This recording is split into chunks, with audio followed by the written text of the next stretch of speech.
اعوذ باللہ من الشیطان الرجیم بسم اللہ الرحمن الرحیم الذین یؤمنون بالغیب ویقیمون الصلاة ومما رزقناہم ينفقون والذین یؤمنون بما انزل الیک وما انزل من قبلک وبالآخرۃ هم یوقنون اولئک علی ھدی من ربہم واولئک هم المفلحون۔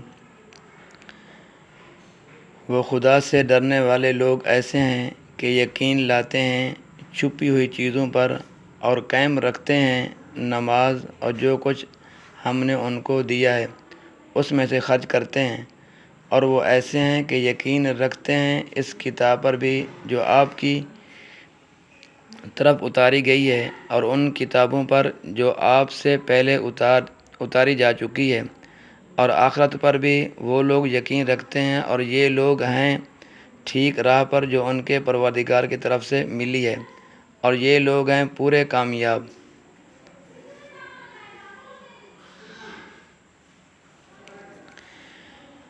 مومنین کی صفات۔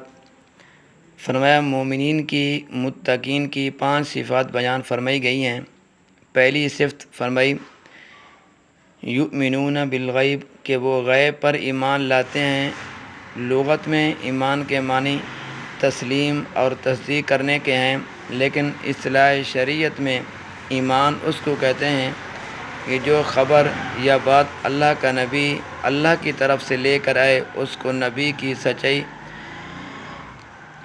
سچائی کے اعتماد اور بھروسہ پر دل سے قبول کرنا اور اس کی تصدیق کرنا اور زبان سے اس کا اقرار کرنا، یہ تو ایمان ہے۔ اور اس کی ضد انکار اور کفر ہے، یعنی دین کی کسی ایک بات یا خبر کو نہ ماننا اور انکار کرنا کفر ہے۔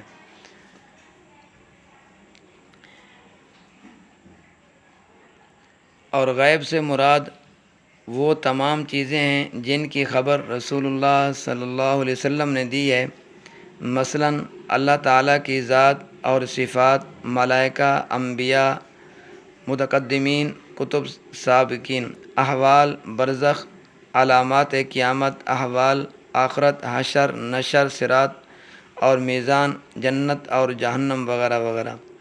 الغرض اسلام میں ایمان بالغیب ہی کی فضیلت ہے، اور یہی مطلوب ہے، اور یہی وجہ ہے کہ نزا کے وقت جب کہ مرنے والے کو اس عالم کے غیب کی چیزیں، مثال کے طور پر ملائکہ، عذاب اور ثواب اور آثار جنت اور جہنم دکھائی دینے لگے تو پھر ایمان قبول نہیں، کیونکہ اس وقت ایمان بالغیب نہ ہوا۔ حضرت عبداللہ بن عمر رضی اللہ تعالیٰ عنہ سے روایت ہے کہ حضرت صلی اللہ علیہ وسلم نے فرمایا ہے کہ خوشحالی ہے اس کو جو کہ بغیر دیکھے مجھ پر ایمان لایا۔ تو معلوم ہوا کہ ایمان بالغیب کی بڑی قدر اور وقعت اور ویلیو اور قیمت ہے۔ اس لیے سب سے پہلے متقین کی صفات میں سے پہلی صفت یؤمنون بالغیب فرمائی، جو عقیدہ سے تعلق رکھتی ہے، اور دوسری صفت فرمائی کہ یقیمون الصلاۃ، نماز کے قائم رکھنے سے مراد یہ ہے کہ اس کو اس کے تمام فرائض اور واجبات، سنن، مستحبات اور حقوق اور ظاہری اور باطنی آداب کے ساتھ ادا کرنا۔ نماز کو فریضہ خداوندی سمجھ کر محض رضا الہی کی خاطر پورے حضور اور اخلاص اور خشوع اور خضوع اور سکون قلب کے ساتھ ادا کیا جائے۔ ایمان کے بعد سب سے اہم چیز، سب سے اہمیت رکھنے والی چیز فرمایا وہ نماز ہے۔ تو حضور صلی اللہ علیہ وسلم نے اپنی آنکھوں کی ٹھنڈک اس میں فرمائی ہے، اور یہی وجہ ہے کہ رسول اللہ صلی اللہ علیہ وسلم نے اس دنیا سے ظاہری پردہ فرمانے کے وقت بھی خاص طور پر نماز کی وصیت فرمائی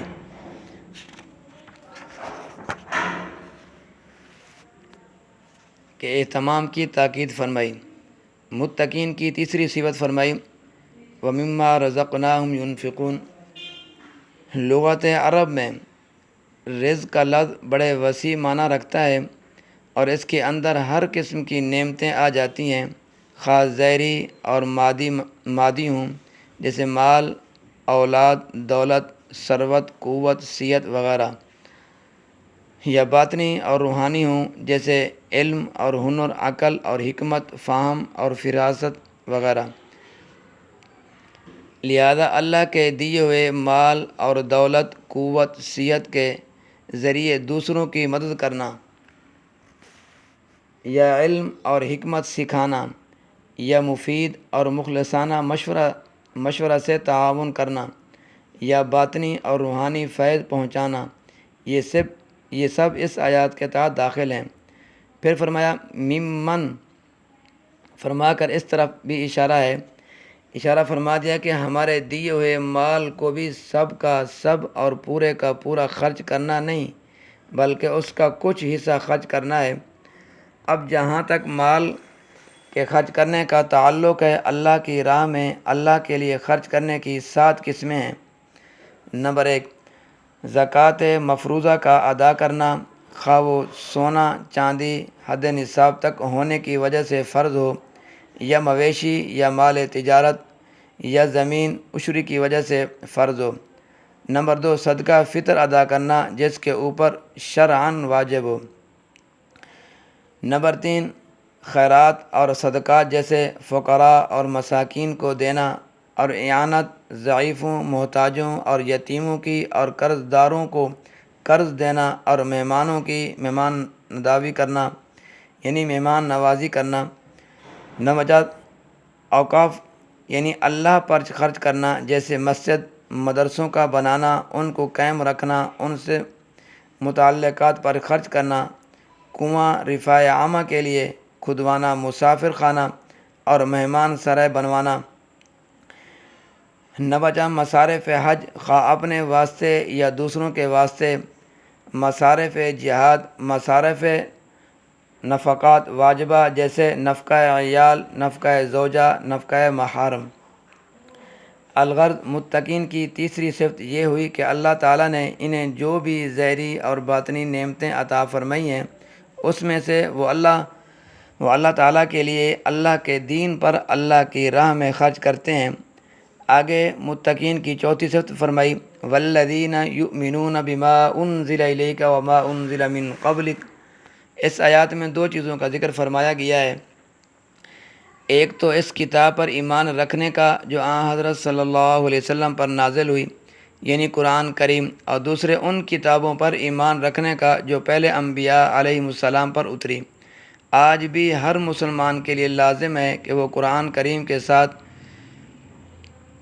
دوسرے سابق انبیاء کرام کی کتابوں پر بھی ایمان رکھے، اور اس کا مطلب یہ کہ گزشتہ تمام آسمانی کتابوں کو اللہ کی طرف سے بھیجنا مانا جائے اور انہیں سچا سمجھا جائے جب تک کہ وہ غیر معرف نہیں، کیونکہ رد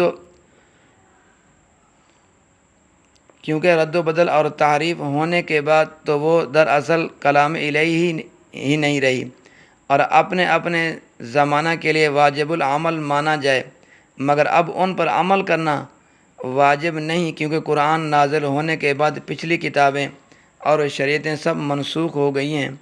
اب عمل جو ہے وہ صرف قرآن ہی پر ہوگا۔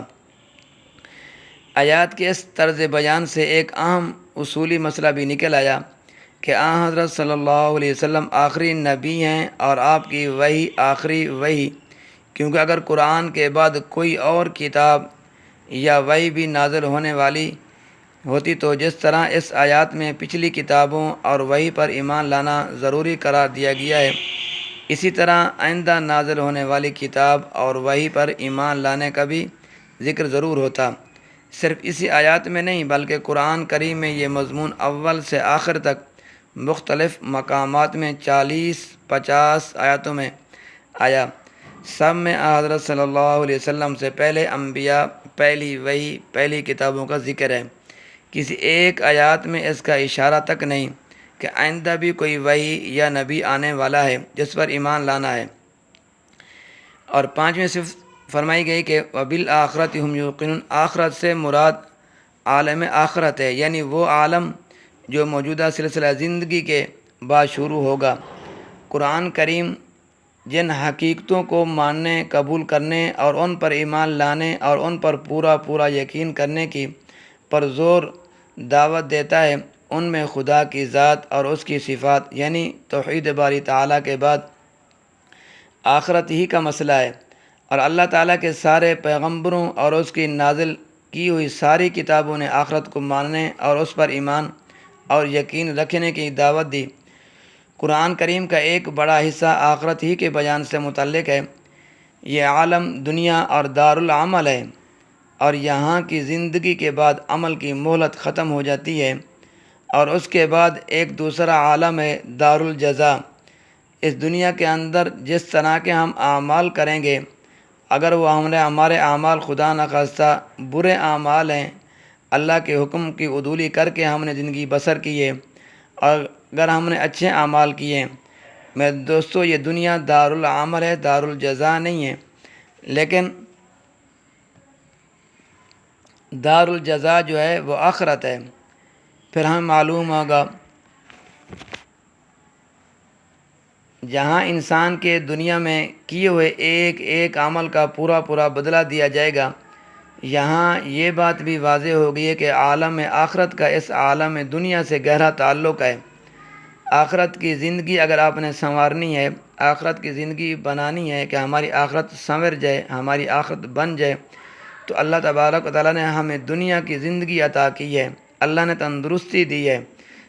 لہذا آخرت کی زندگی بنانے کے لیے تو ہمیں اس دنیا کی زندگی کے اندر ہمیں محنت کرنی پڑے گی، اللہ کو راضی کرنا پڑے گا، اللہ کے حکم کے مطابق زندگی بسر کریں گے، اور نبی اکرم صلی اللہ علیہ وسلم کے طریقے کے مطابق زندگی بسر کریں گے تو ہماری آخرت بھی بنے گی، وہ تو ہمیشہ کی زندگی ہے نا، وہ بنے گی، ہماری دنیا کی زندگی بھی بنے گی۔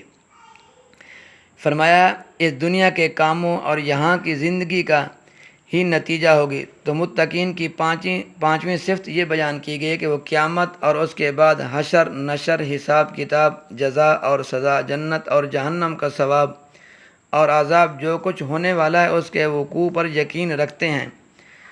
یہاں یوقنون میں اشارہ اس طرف ہے کہ آخرت کی زندگی کی محض تصدیق کرنا مقصد کو پورا نہیں کرتا، بلکہ آخرت کا ایسا یقین ضروری ہے جیسے کوئی چیز آنکھوں کے سامنے ہو۔ متقین کی کامیابی، فرمایا اولئک علی ھدی من ربہم واولئک ھم المفلحون، یعنی ایسے لوگوں کو دنیا میں ہی یہ نعمت ملی کہ راہ حق نصیب ہوئی، اور آخرت میں یہ دولت نصیب ہوگی کہ ہر طرح کی کامیابی ان کے لیے۔ یہاں مفلحون کا ترجمہ یہ ہے کہ پورے کامیاب سے، یعنی کہ کامیاب سے کیا گیا۔ مفلحون لفظ جو ہے یہ فلاح سے بنا ہے، جو عربی زبان میں بڑے وسیع معنی میں آتا ہے۔ دنیا اور آخرت کی ساری کامیابیاں لفظ فلاح میں جمع ہیں۔ تو یہاں حق تعالیٰ نے صاف اور واضح طور پر فرمایا کہ کامل فلاح دنیا اور آخرت کی بس انہی لوگوں کے لیے جو متقین کی ان مذکورہ صفات سے متصف ہوں۔ اس لیے اس کی ضد کو بھی سمجھ لیا جائے، یعنی جو لوگ ان مذکورہ متقین کی صفات کو اختیار نہیں کریں گے وہ کبھی کامل فلاح کو نہیں پہنچ سکتے۔ صحابہ کرام رضوان اللہ تعالی علیہم اجمعین کہ اول ایمان متقین صفات اور قرآن کی تعلیمات پر عمل پیرا ہونے میں جنہیں پوری پختگی حاصل تھی، دنیا نے ان کی کامیابیوں کو دیکھ لیا، اللہ نے جو ان سے وعدے فرمائے تھے وہ سب پورے ہوئے۔ اللہ تبارک و تعالی میرا اور آپ کا حامی و ناصر ہو۔